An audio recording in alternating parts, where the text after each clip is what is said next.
Hi, this is Phil, and I'm here to tell you all about the Capes and Lunatics Patreon. Don't miss out on our comic book creator interviews, including our monthly Chichester chats with comic book legend DG Chichester, superhero movie brackets in our search for the worst comic book movie of all time, and many, many more specials, all completely uncensored. Access starts for $3 a month, full video when you pledge $5 a month. Check out the link in our show notes or go to patreon.com/capesandlunatics. Hope to see you there. This is Luca Perich, and you're listening to the Capes and Lunatics podcast.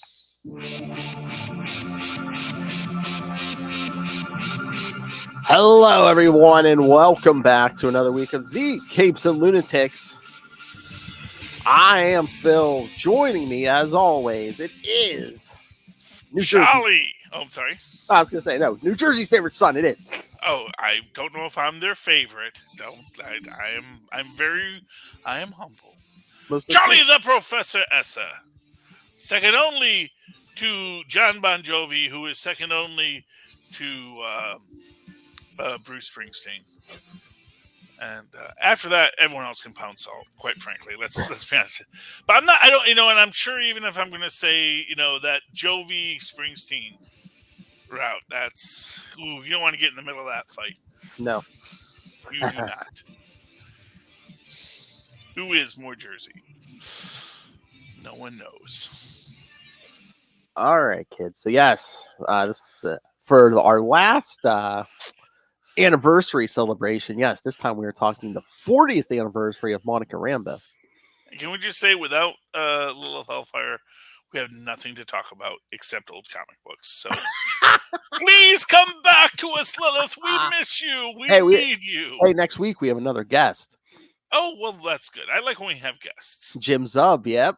Oh, Jim Zub. He's gonna have Rick and Morty meet Cthulhu finally. That's right, and we'll talk to him about the new Thunderbolts book also. Well, I do like the Thunderbolts, and I do like Jim Zub. So these are all good things. Mm-hmm. But I do want to know about poor old Cthulhu. I'm going to tell him about my fan theory that, like, the cult of Cthulhu just sings lullabies all the time. Because actually, they just want him to stay asleep. Like, go to sleep, little Cthulhu. Don't worry about nothing. When you wake up, which will be a million years from now, we can all have muffins. It'll be wonderful, It's okay. Moving right along, Philip. Tonight's stories. What are we talking about? Well, again, I picked some classic Captain Marvel. Well, Monica Captain Marvel issues, including Captain Marvel. Thank you. Yes. Avengers 279, Captain Marvel #1, and Captain Marvel #1. Yes, from 1989 and 1994. Yes. Yes. So, but I think chronologically, Avengers 279 comes first. Yes. Right? Yes. Because this is before she gets desiccated. Yes. Oh, we'll get to that. Yeah. Yeah. Well, that's a flashback. We're not doing the actual episodes where she gets, because that was a rough one. But that's that whole, matter and energy cannot be created or destroyed. So, and to be fair, they did the exact same thing with Johnny Storm, Human Torch in the Ultimate Universe until they decided you can't do this story forever and still have that character be a character. So, it's like. It's like every time they say, the Flash has to eat 5,000 calories a day. It's like, really? Does he? Or does he just think he has to because his body's just going to metabolize everything anyway? It's like, it's all Speed Force all the way down, man. At a certain point, you have to accept the existence of the magical aspect of everything within the cosmology of these fanciful stories that we like. Even Star Trek. Yes, I said it. Don't tell me Star Wars is fantasy and Star Trek is sci-fi. It's like, no, they're both fantasy. Yeah. Thank you. Okay, anyway, Philip, I don't mean to get us off track. That's all right. But Lilith isn't here, so someone has to. So, yeah, I mean, the first one, Avengers 279, I thought that, again, I was like, I had to put this one on here because it's, right in the aftermath of the Masters of Evil storming Avengers Mansion. The Wasp has left. She put Captain America in charge temporarily, but who does Captain America nominate for the new leader of the Avengers? Why, the greatest Captain Marvel who ever lived, Monica Rambeau. That's right. Exactly. And she is also Captain Marvel. Yes. Just full stop. She's not being Captain Marvel because we have strange names on other planets. And she's not being, I'll be Captain Marvel in honor of you. I'll be Ms. Marvel, but now I'll be Captain. No, she's like, no, I'm just Captain Marvel because I'm a freaking Marvel. I'm marvelous, hence I'm Captain Marvel. Look how marvelous I am. So what did you think of this one? I mean, because Captain America has her full support. Thor's like, well, if you're not feeling it, I'll step up. And She-Hulk's like, no, you don't. Don't be pulling her out of And it. not for nothing. This is when in the middle of, and this is you go back to this point, and this is Thor has been cursed by Hela to have brittle bones. Yes, but he can't die. So he's in that full armor. Yeah. Yeah, he's doing what Tony Stark is doing. It's doing what Captain America does, and some issues we'll talk about in another episode. It's just this idea that, oh yeah, I have to figure out a way to be Thor, but I also can't move. I basically have to have an exoskeleton. And then for him in this moment, and to have it be such a way to be so hoity-toity, it is, and of course it is, this is the difference between Thor that we had and Thor that we have in the MCU, and how those different Thor recombinations all play themselves out, But here he is. I don't even think it's even that being God-splaining. I'm sorry. It's much more about being God-splaining than mansplaining. But, when you're She-Hulk, you don't see the difference because it's still a man saying it when he says, if you don't want it, I'll take on the burden, even though I've got my own problems, which he actually does in spades. And maybe you should say, maybe that would have been a time to say, though I too would love to be the chairman, I also, like Cap, have a lot going on right now. Well, he has 1,000-year. Well, he knows 1,000-year-old god with an ego. I get that, but I'm like, why? I mean, I get what they were doing, and Grunwald was doing in Cap's book. He was more solo on the road a lot. But I'm just like, couldn't the Avengers help you with that hotline? Well, I mean, and again, this is ego. This is Yeah. because I don't think he ever went to anyone for help except for Tony Stark about the armor. This is what this is one thing I do. Again, I love about Monica Rambeau is she'll go to Reed Richards when she's got the head cold, and just say, hey, this is sticky. What's wrong with that? It's like, oh, I don't know. Let's find out. You need a doctor like Reed Richards. He's like, yeah, I don't know. That sounds like a fun thing to find out about. Reed Richards is the stable Rick Sanchez. It's just. Oh yeah, especially like late 80s, early 90s. Yeah, like anyone has a science problem, they're going to Reed Richards. Yeah. And why wouldn't you? He's a nice guy, and he's not. He's like the one guy isn't going to use your, proprietary curse of maladaption to take over the world. He's going to be like, oh no, that's an interesting thing. Oh, okay, well, we'll put that in a box and put that in the think tank for later. But moving right along. Yeah, so you get a lot of interest. I don't know, is this the first time we meet Monica's parents? No, I think it's wasn't they in her first? Were they in her first appearance? No, I'm pretty sure she was in some of those earlier Avengers issues. Yeah, I don't. Well, they might have been. Although I gotta say, like between this one, there's some Aunt Maying going on with her parents. Oh yeah, especially the mother. Yeah. Yeah. Well, no, I was gonna say the father. Well, both of them. Yeah. Yeah, I mean, this one he looks. I don't know like, if that's just an art thing too. Yeah, because there's some of that like that '90s issue. Yeah, they're. Yeah, look what young. I mean, they look like they look like well, why we also are 23, darling. And boy, good thing we had you as 12-year-olds. That's all I'm saying. No, that's not good. No, but it is, and it's like Aunt May. You can start them out. They start out really old. But as time progresses, you have to make them younger because it doesn't make sense for them to have been that old then and still that old now when someone else has visibly aged, So you sort of reverse age. It's maybe everyone's an Orkin in the Marvel universe. I don't know. Remember the Orkins? They start out looking like Jonathan Winters and Oh yeah, yeah. end up looking like Robin Williams. So moving right along. Yeah. As I will say, is one of the biggest things about this issue is how craven Dr. Druid is throughout it. It's like, oh, if only I could be the master of the Avengers. What could I could do? He barely is. He's just nominated. Right here, he's nominated for full Avengers membership. He's like, I should be a leader, but that damn probation period. Yeah, and then he just, and him, like the whole thing with She-Hulk. And honestly, what I don't get about that is like, why isn't She-Hulk just saying, well, I would also like to be a member? I guess you can't nominate yourself. I guess, but and to be fair, although I don't know no if one you wants can or to not. nominate a Hulk.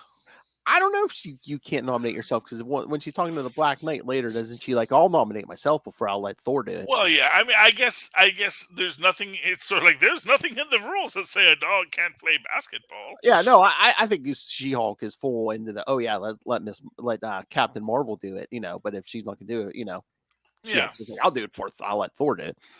Yeah, well, and again, she's not wrong. She's not wrong. Clearly, Thor has a lot of stuff going on, which everybody knows. Because that's the thing. It's like, I don't know why you're like wrapped up in armor, but I'm guessing it's not a good thing. And for you to just sort of shut her down, that's a little weird, dude. I think they did that like back in the 70s, maybe. It's like, Thor. I think Thor might have been chairman for a while just because he's like one of the founders. It's like, okay. Yeah, I mean, and I got nothing wrong with Thor being chairman, but at the same time, it's like when someone is going to say, I've got a lot on my plate too, but if she is not willing to step up, then I shall be the leader. Why shouldn't I be the leader? Wouldn't mind seeing Black Knight be leader. Because I actually also liked him doing the whole, you cut it without making it move thing with a broadsword, which I don't think that works as far as laws of physics go, but it's magic, people. I was going to say, it's a magic sword. It's a magical sword. It can do stuff like that. Anyway, yeah, but that was nice. But yeah, just in every single way, and for what it's worth, I guess you can make the argument that, the fact that She-Hulk, for all of her intellect and power, not having a defense against mental manipulation is a good reason she should not be in charge. Cool. That's the thing. It's too passionate, too easy to manipulate, At a certain point, sometimes she just looks to the left and starts talking to people who aren't there. Maybe that's not who should be in charge of us, Not saying Dr. Druid was right. I'm just saying Dr. Druid wasn't wrong. Wasn't it the old trope too with Captain Marvel, showing she's the best choice because it's like, that old trope, the best leader is the person who doesn't want it. Well, and to be fair, that's true. Yeah. That is the truth of it is, and she doesn't, but that's the thing is she does want it. Yeah. And this is actually the real best leader. It's the person who does want it, but understands the weight of it. It's easy enough to say, oh, it's a lot to take on, and I don't know if I'm ready for it, and yada, yada, yada. But it's a whole other thing to say, I do understand it's a lot to take on. I do know I'm not ready for it, but someone needs to do it. And someone needs to do their best to be the leader of the Avengers. And that's what she takes on. It is interesting because, and again, it also, I think with her visit to her parents, I think there's a lot of demonization of her in the sense that she is feeling her own uncertainty, which we've all been there, you Mm-hmm. know. And I think they frame it well in the sense that, it's a lot that's being put in front of her. It's this really big decision. And she's going to talk to everyone she can. She's going to talk to her parents, logical first choice, even though her dad looks like. Her dad looks. Honestly, the way they drove her dad, he's got the big mutton chop white mustache. He's got the old pipe, and he's like, and then it's like, and then there's this whole thing about her starting her business, which I'm guessing is the shipping business we hear about later. But that she wanted her dad to retire from the fire department because she's worried about her dad. Mm-hmm. It's like he needs to not be a firefighter because that's dangerous. As she goes off and be an Avenger. I mean, honestly, it's a bit of a disconnect when you think about it, but obviously, you always worry about the people you love. And, and as we all know, Tony Stark doesn't actually give you a salary. So that's the problem there. But as she, but she goes to them, and then she goes to Moonstone. Yep. Who is got her neck in a brace because she cracked her own neck flying into a mountain, apparently, or a cliff, or something of that nature. Mm-hmm. While she was being chased by Monica Rambeau, which shows why she shouldn't be the leader. Because she can complain all she wants about how Zemo screwed it up. But at the same time, it's like, well, you weren't doing anything, and it's not like you were leading anyone. It's not like you were trying to make command decisions. But she still wants to reach out to this person to see what they have to say. Who does she go to next? Hercules. Hercules in a coma. Hercules. Hercules in a coma. Yeah, that's sad because that shows you how dangerous being an Avenger is in general. That a god can get his head bashed in. I mean, that's not cool. I know, and I guess it was just for this, for comic wise, what the writer wanted. But I'm like, if your enemies did this attack, entered your mansion, they put Hercules in a coma. Wouldn't you be like, I think we might need to up our number of members? Well, there's only so many superhumans you can call on. I guess, but because that's the thing. Because every other superhuman has their own rogues gallery. Yeah, I mean, Hercules is in a coma. Thor is basically a broken bag of bones. Cap's got his hotline. He's doing his own thing. But at the same time, again, like I said, I don't know how many superheroes you can get on the team. I don't know, unlike the Thunderbolts where you can just go to the prisons and say, hey, we want you guys to work with us and we'll take time off your prison sentence. And we can get, a great team of real A-level threats, but who will just, if they're of the thug brand, who are just, I just wanted the money. That's the only reason I I robbed the bank. That's where the money was. It's like a character like Rhino is like, he is totally, and has Rhino ever been on the Thunderbolts? I want to say he has, but I don't know if he has. Because he's a perfect Thunderbolt villain. He's a perfect Thunderbolt. Mm-hmm. He's not a bad guy. He's not even a mean guy. He just wants to be paid. It would love it if someone could figure out how to remove the dang Rhino suit. I know. It's like, I don't like being a 3,000 pound, or 2,000 pound Rhino all the time. It looked good on paper, but it's kind of like the Midas's touch. You want all that gold, but it's like, oh, but now I can't touch anyone. I'm actually a monster and a freak, and that's not as good as I thought it would be. Okay, but of course, in the end, She does decide to take the position after she saves some people who are trapped in a mine, Yes. as you do. And that's good. That's good.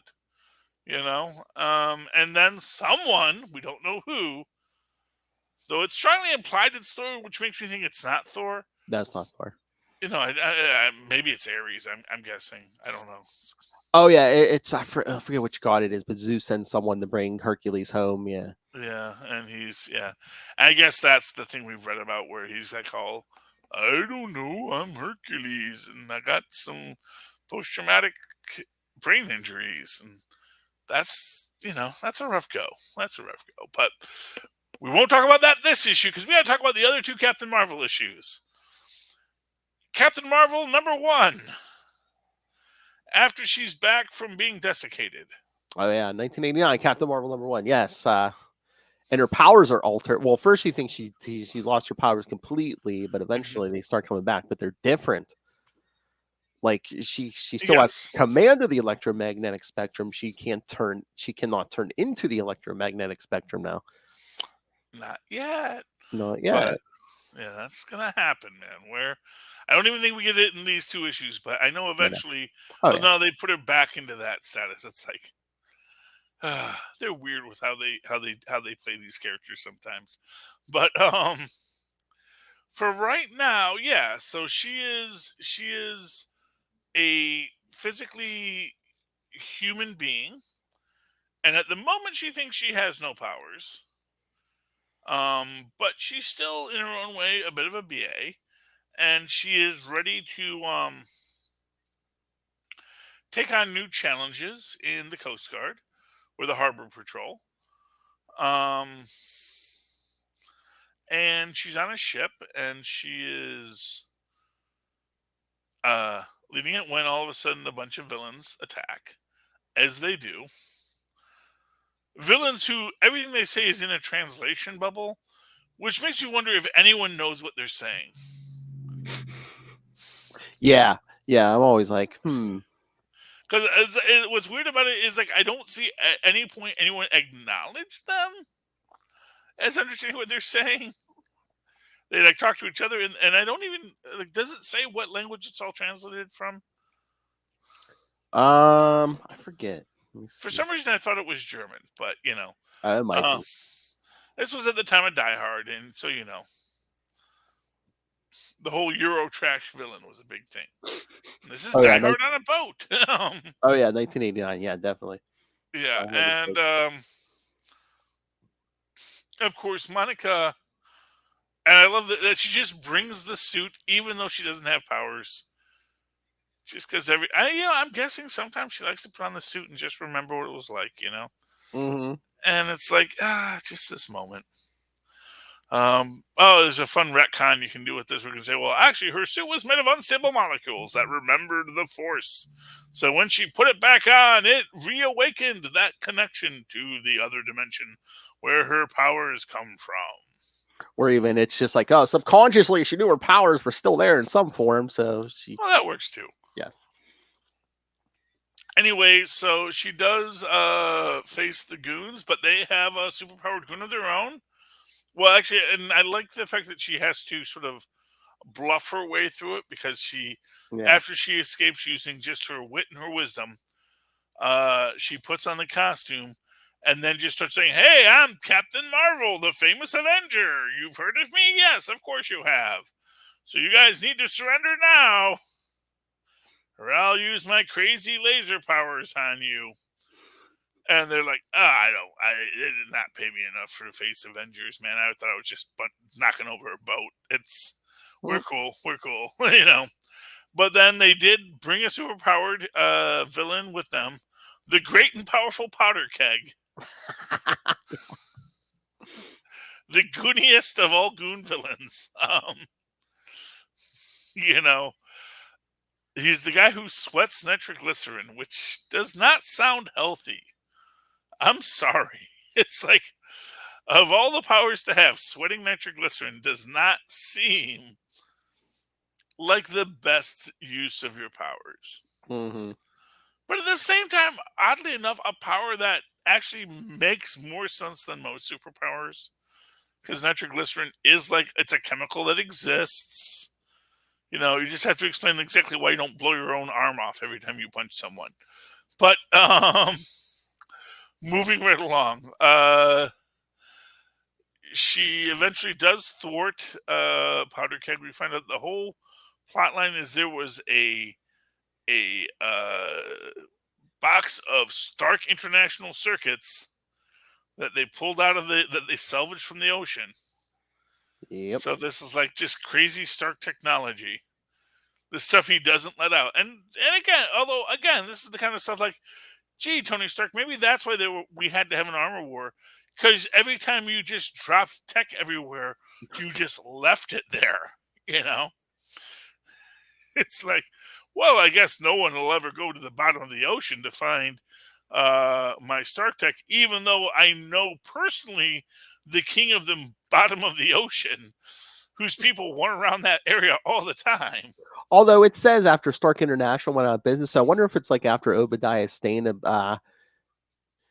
his hostile takeover and got the company. Yeah. I think Stane was just handed, very sloppy with where stuff was going. I mean, that could be it too. Whoever the highest bidder. Yeah. Yeah, but although in this case, she's I really have no interest in buying these back. Thank you.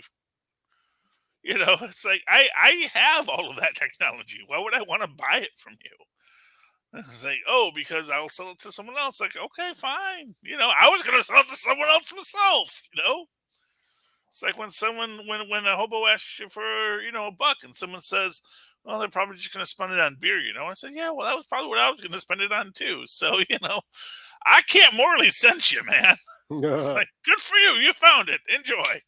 Have a good day, my friend. We already wrote that off on our taxes. If we take it back, it just causes problems for the accounting department. Just via con Dios.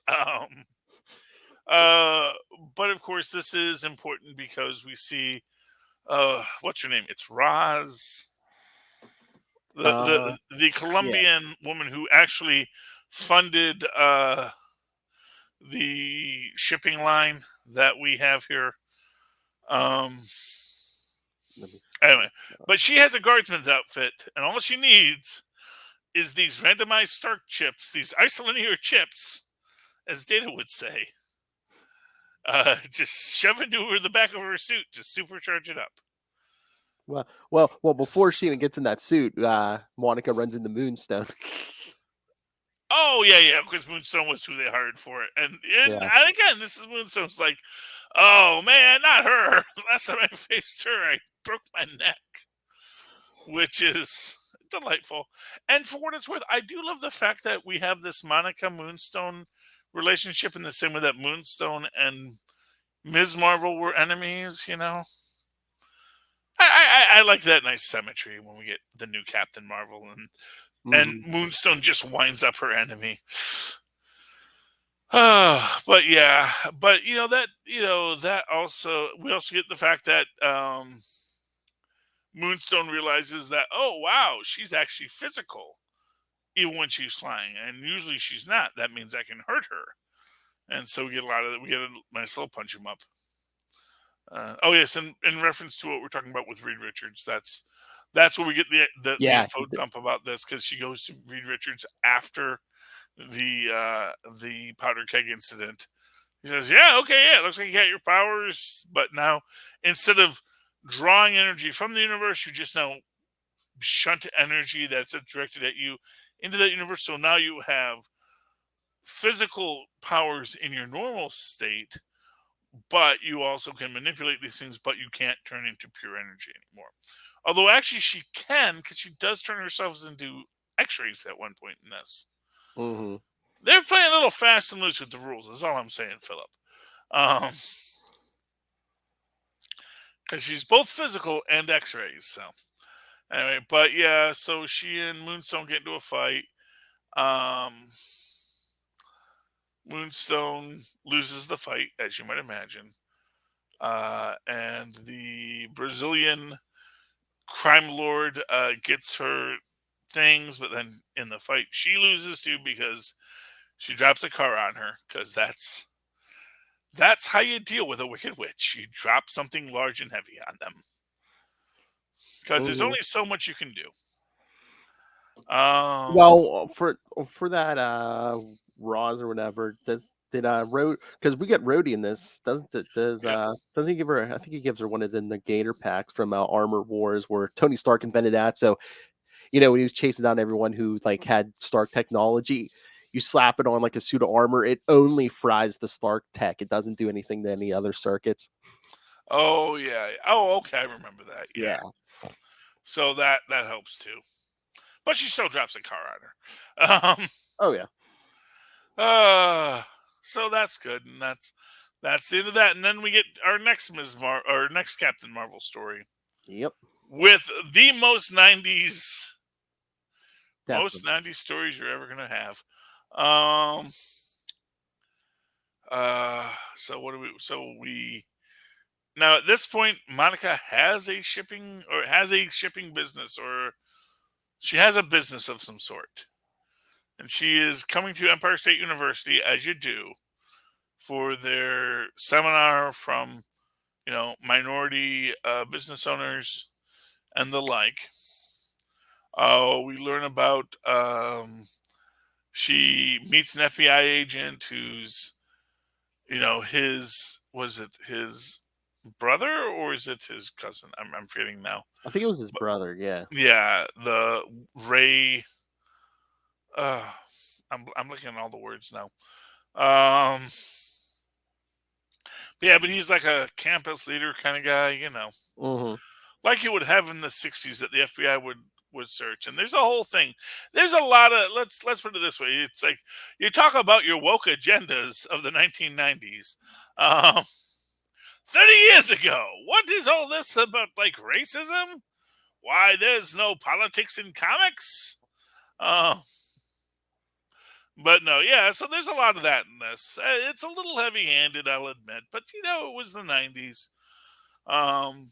And that was indicative of the 90s. But what I think is most 90s about this is their choice of side superhero, which is Rocket Racer, not to be confused with Night Thrasher, which is easily confused. Because, Well, I mean, Rocket Racer's kind of like the bargain basement Hawkeye. He was a villain, then he reformed, and they both rode skateboards, Phil. I know. Oh yeah, Night Thrasher and then Rocket Racer. Yeah. Yeah, that's all I'm saying. It's like, we need a character with a trick skateboard, because kids like skateboards, right? So let's have an urban youth on a skateboard. But it's a really tricked out skateboard that does cool skateboard things. It's like the 70s. The 90s were just the 70s all over again. It's... Mm-hmm. Kung Fu's big. Make some Kung Fu comics. Motorcycles are big. What if we had a character that rode a motorcycle? Well, give him a flaming skull too. Well, and two, Rocket Racer was in those two Web of Spider-Man issues that get referenced here. Because yes, kids, this is the first time I've read this issue, and yes, kids, if you've ever read Web of Spider-Man 56 and 57, you may not believe this, but yes, they brought back the villain Skinhead. Yes. Although he's black now, which is ironic. Yeah, he's like he got turned into a shapeshifter. Like you were saying, you thought it was like Venom Tech or something. Oh, it's been so many years since I read that book, but it was in a ESU lab. I believe it was Peter Parker trying to mix up some kind of weird new web fluid formula or something. Why do you get it? I think there's web fluid in there. Well, and honestly, not for nothing, if it's Web of Spider-Man, there was a lot of Venom. There was a lot of symbiote around, man. There's some little symbiote stink on that. I'm just saying. So, and for what it's worth, you get the revelation at the end of this episode, which is that after the guy who's the Jewish guy who becomes a Nazi, which is a real thing, you can look it up. That was it was a whole thing at the time, where this leader of this white supremacist group was actually Jewish. Much like another leader of a white supremacist group in the 1940s, who, if you actually read a lot of the stories, you might hear actually was possibly related to some Jewish people, but that's not for me to say. A lot of self-loathing is what I'm getting into here. But the fact that after that guy sort of rejects being a skinhead, the skinhead thing keeps on moving on. So it makes me wonder, like, what the heck was that? Was it really just this little, like, symbiotic entity around him?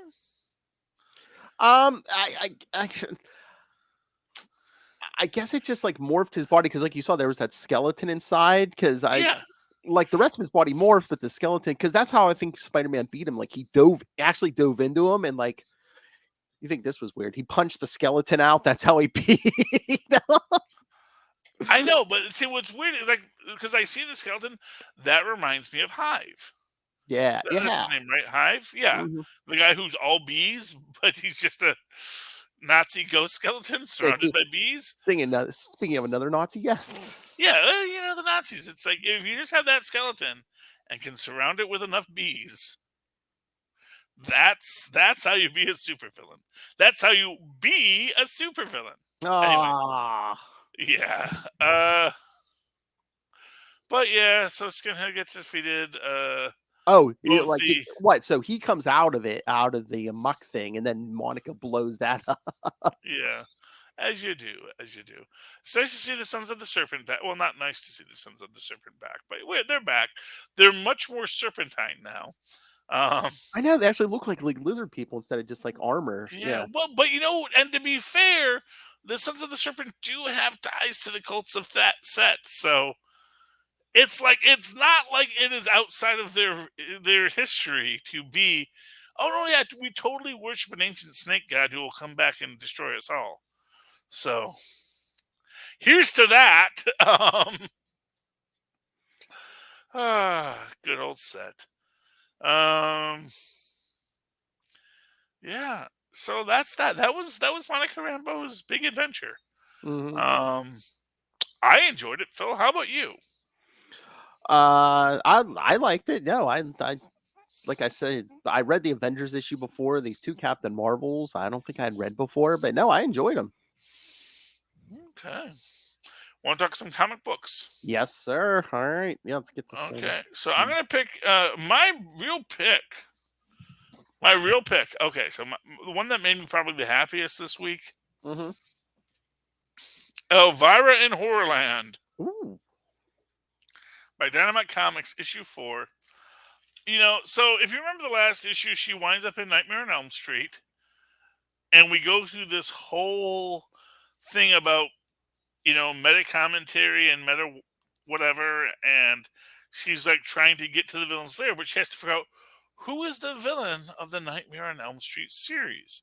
And she goes to, first she's in the boiler room with Freddy, but there's nothing there. Then she goes to the mom's room because the mom was the one who originally killed Freddy, starting the whole mess off. Nothing there. I get mad at one point because she does like say, "Why, you're Norbert Britton, failed." What is it? It's like, that's not Teddy Luger. That's Norman Britton, the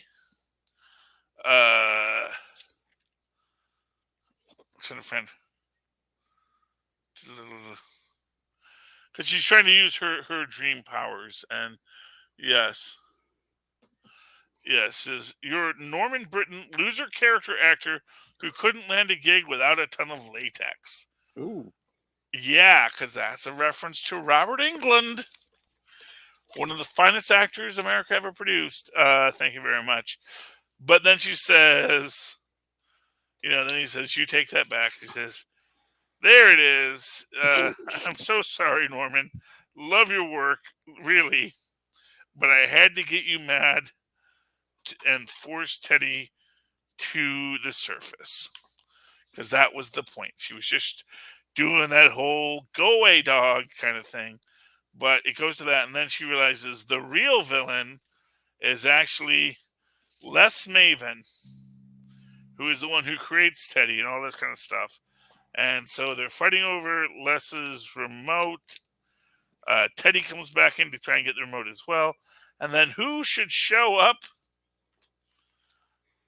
This guy walking through this door. Does that look familiar to you, Phil? It's hard to see who is.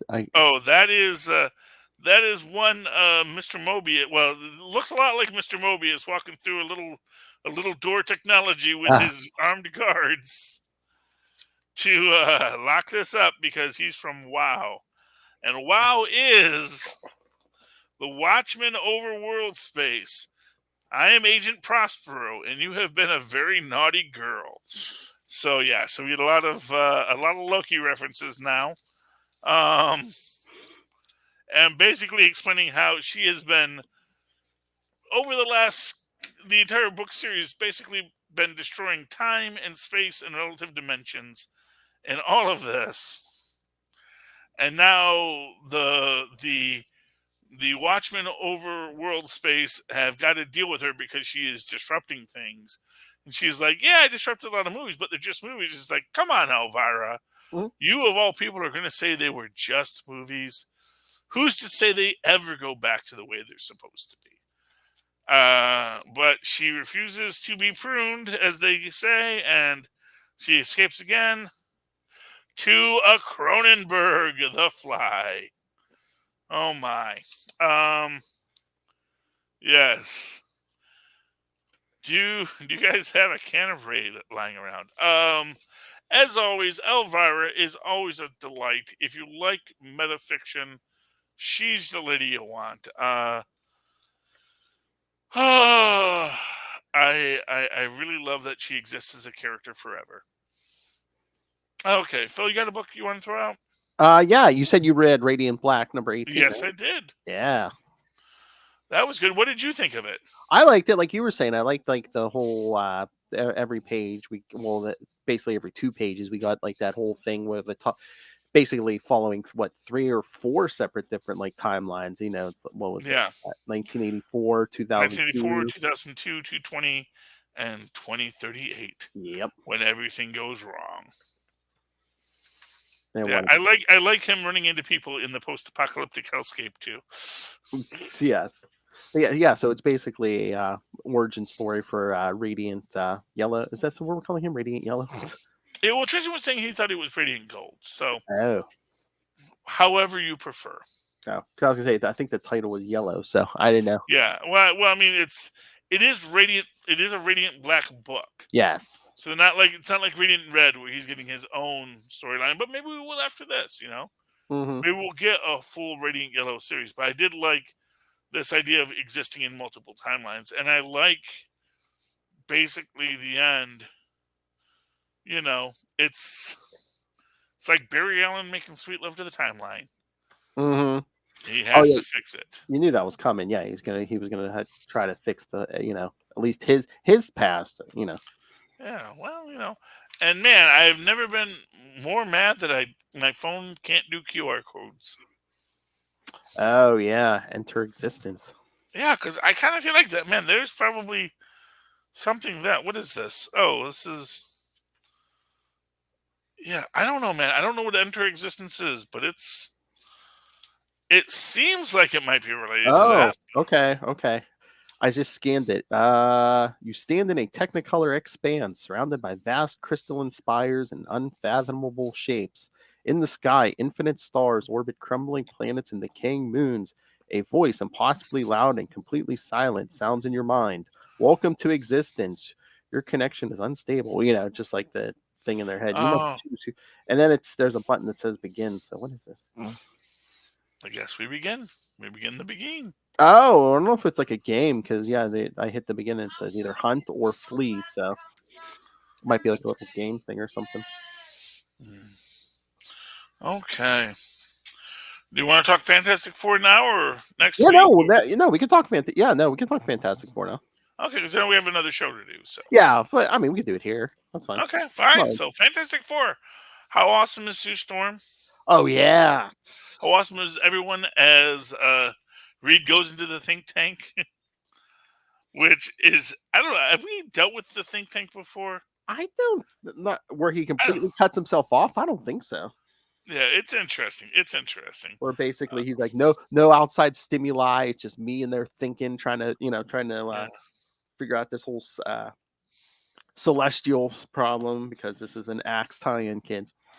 Yeah, and we got the taking of Baxter 1, 2, 3, 4, and we got Obelette and Midas. Who first off, as soon as she showed up, I knew she was trouble. Oh, you mean when she was like, oh, I'm the new what was it, accountant or something, or Yeah, and because you know what, you can see right there, she's got like a band-aid on her face, so you know something's up. Mm-hmm. Something's up. Either she is getting beat at home, or she was a villain the whole time. You know, and as it turns out, she was a villain the whole time. And Chinese Storm in his flaming fantastic car, Flying a Corvette or something. this flying Corvette. Yeah, you know. And we have the evil people coming in. We have the maintenance guy.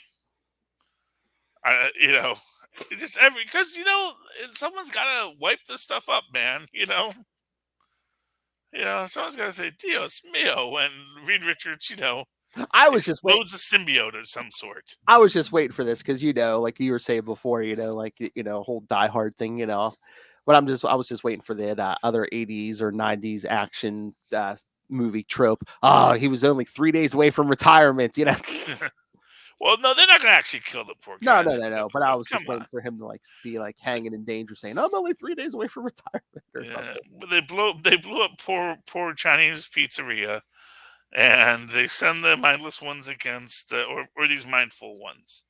I don't know. It's hard to tell. And then Obelette dresses into her stripper outfit,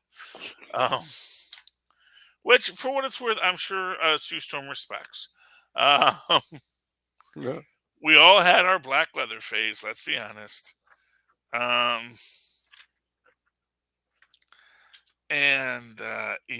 it's just, and it's basically, it's a great action thing, all put back with the fact that,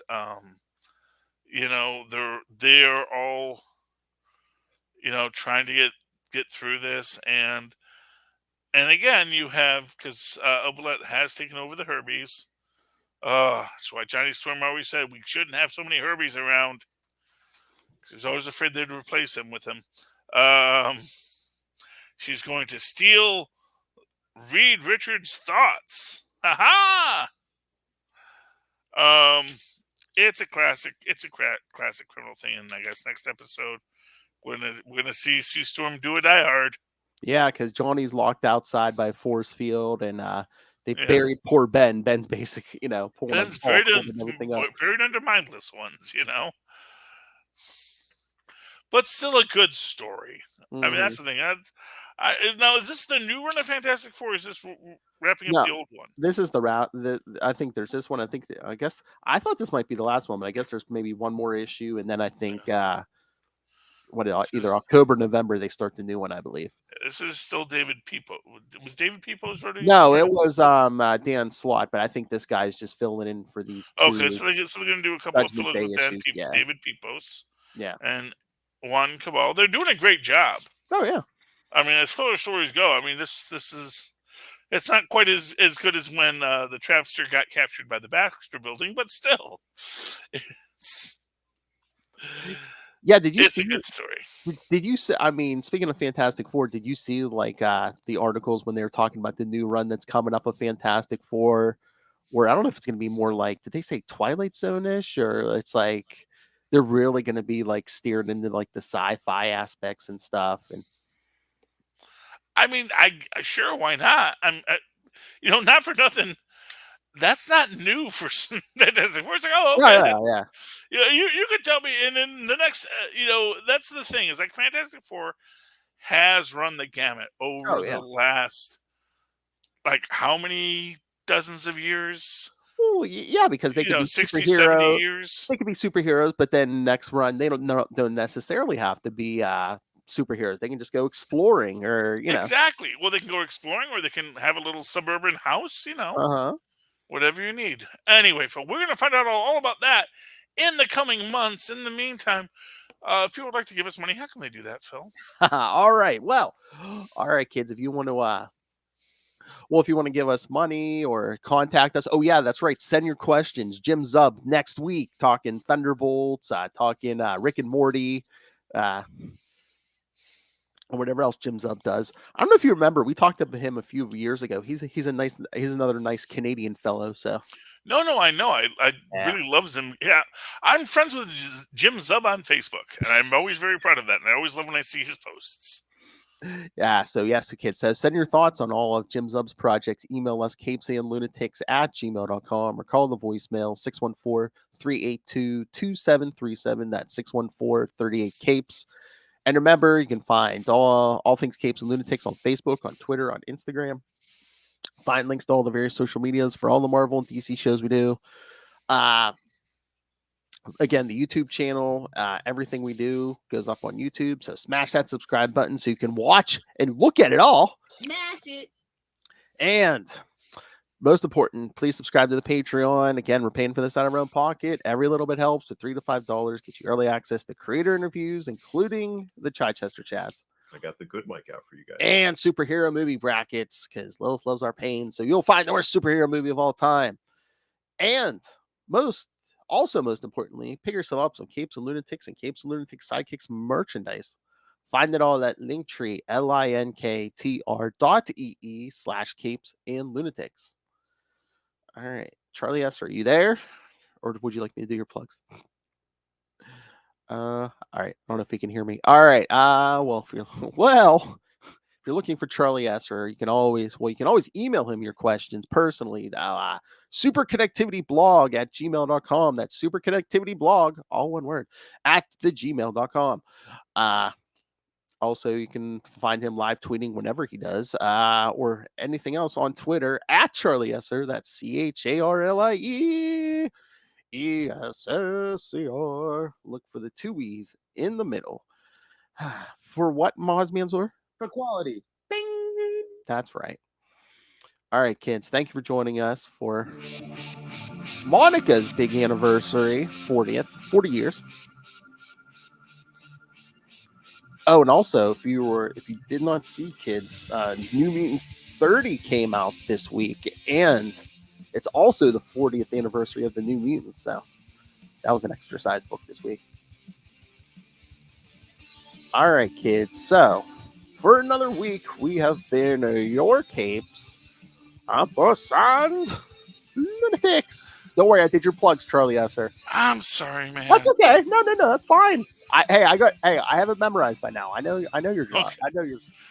At least I hope you gave Maz his thanks. Yes, I did. I did the for Okay. quality. Yes. Oh yeah. Oh, I feel so bad. I would never cut out Mosman's Lord. No way. Yes, honestly. Be lost without the man. That's right. All right, kids. Jim's up next week. Happy anniversary, Monica. Good night. Yay, Monica Rambeau.